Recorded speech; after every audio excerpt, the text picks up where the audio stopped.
In any big negotiation, we really obsess over finding just the right words, don't we? But what if I told you the single most powerful tool you have isn't something you say at all? Today, we're going to dive into this unspoken superpower that can literally change the entire game. So, what's your greatest negotiation weapon? I mean, really think about it. Is it your quick wit, all that research you did, your ability to just argue someone into the ground? We're always taught that it's all about talking, right? Persuading, making your case. But the real pros, the absolute masters of negotiation, they know a secret. The real key to getting better deals, finding out what's really going on, and, even building stronger relationships, it's not what you say. It's what you don't say. That's right, it's silence. That strategic, intentional, and yeah, sometimes really uncomfortable pause. And today, we're going to break down exactly how this works and why by looking at two totally different ways to think about it. All right, so let's get into the two masters of this, Ury versus Voss. In one corner, you've got William Ury, one of the guys who co-founded the Harvard program on negotiation. And in the other corner, Chris Voss, a former lead FBI hostage negotiator. I mean, these guys are both legends, for sure, but they see silence in completely different ways. So here's the big difference. It all comes down to why they're being silent. For Ury, he's like the listener. He uses what's called principled negotiation. For him, silence is all about understanding and building bridges. The whole goal is to just listen and figure out what the other person really needs. Then you have Voss, the tactician. He uses tactical empathy. And for him, silence is a weapon. It's a tool to create this vacuum that basically forces the other side to start talking and reveal information. So one is about connecting, the other is about collecting. So let's dig into Ury's world first, the power of listening. For him, silence isn't just nothing. It's not empty space. It's actually filled with the act of listening. It's like the other half of communication that we almost always forget about. And this quote from him just says it all. We're given 2 ears and 1 mouth for a reason. We should listen twice as much, at least, as we speak. There's this amazing story he tells about mediating a conflict in Venezuela with President Hugo Chavez. Now, Chavez was famous for these super long speeches. And when he starts just yelling at Ury doesn't argue, he doesn't fight back, he just listens for 30 minutes. And after all that, Chavez's shoulders just slump and he says, "So, Ury, what should I do?" Just being heard completely disarmed the guy. It's incredible. And that's really the core of Ury's philosophy. Listening helps you get past what people say they want to what they actually need.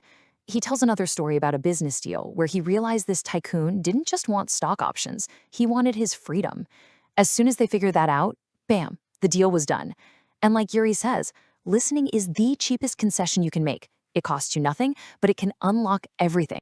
All right, so now let's flip over to Chris Voss and the power of silence. Coming from the world of high-stakes hostage negotiation, you can bet he sees things a little differently. For Voss, silence is way more tactical. It's a weapon, and you have to deploy it with precision. Yeah, he calls it dynamic silence, and it's brilliant. This is not just about randomly being quiet. The trick is to use it right after you make an observation, what he calls a label. So you might say something like, "It seems like this deadline is a really big deal," and then you just shut up. You go quiet. That silence creates this psychological vacuum, and our brains absolutely hate a vacuum. So what happens? The other person feels compelled to fill it, and they often end up telling you way more than they plan to. And Voss is really clear about this. The goal isn't to be aggressive or to intimidate someone. It's actually about making them feel heard with that label, and then using that silence to make them trust you enough to just volunteer critical information.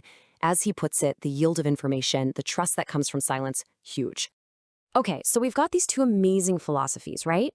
Ury is all about listening, Voss is about tactical pauses. But you might be wondering, is there any actual science to back this stuff up? Oh yeah, you bet there is. So get this. Researchers over at MIT's Sloan School of Management wanted to see if this was all just talk. They decided to actually test the impact of silence in negotiations. They got a bunch of audio recordings of real negotiations and started analyzing them to see what effect these pauses really had. And they found a magic number: 3 seconds. That's it. A pause of at least 3 seconds. Anything less is, just a normal gap in conversation. But once you hit that 3-second mark, what they called an extended silence, something powerful and measurable started to happen. So here's what they figured out is going on in our brains. That extended silence, that 3-second pause, it acts like a circuit breaker. It interrupts our default autopilot thinking. You know, that fixed pie mindset where we think if I win, you have to lose? The pause forces our brains to switch gears into a more thoughtful problem-solving mode, a deliberative mindset. And when that happens, both sides start thinking more creatively about how to make the pie bigger for everyone. And this might be the most interesting part of the whole study. It turns out silence isn't an intimidation tactic. They found zero evidence that it helped one person just take more from the other. It didn't work like a bullying tool. Instead, it made both people in the negotiation smarter and more creative. The result? Just better deals all around. Okay, so the theory is cool, the science is fascinating, but how do you actually use this stuff? Let's make it super practical. We're going to walk through a scenario that I think we can all relate to. All right, picture this. You're in a salary negotiation. You get an offer, and it's low. Like, we can only offer you $50,000 low. Now, what's your gut reaction? It's probably to jump in right away, right? To start protesting, justifying why you're worth more, just talking. But your new response is nothing. You just pause. You let that number hang in the air. That silence says everything you need to say. It says you're disappointed, you're surprised, and that this offer is just not going to work. Now, the key is how you do this. It's not about an aggressive stare down. This is all about calm, thoughtful body language. You look down like you're really considering it, then maybe a little tight-lipped smile, one that doesn't quite reach your eyes. Take a slow, deep breath, maybe even put your hands out, palms up, and give a single little shrug. Without a single word, you're asking, really? Is that it? And what you're doing here is actually creating what's called cognitive pressure. By staying quiet, you're creating that uncomfortable information vacuum. The other person's brain just instinctively wants to fix it. And a lot of times, they'll start questioning their own offer. They might even make a concession just to break that silence. It's like you're handing the problem right back to them, making them feel the need to justify their low number. So, now you've seen the theory, and you've seen it in practice. Let's talk about how you can actually start using this. Let's build your new negotiation toolkit. Okay, here are 3 simple things you can do to practice. First up, the 10-second rule. After you ask a really important question, just silently count to 10 before you say anything else. I promise it's going to feel like an eternity at first, but it's great training. Second, practice that dynamic silence. Make an observation, like, it seems like this is important to you, and then just stop talking. Let it sink in. And third, try silence mapping. After a conversation, just think back and try to pinpoint moments where you could have used a strategic pause. It'll make you so much more aware next time. And that brings us to this final powerful idea from William Ury. What if we had not just peace talks, but peace listens?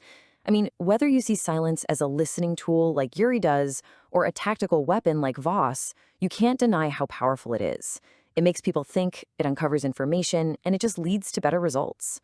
So the final question to leave you with is, what if we use this everywhere, not just in negotiations, but in all our conversations?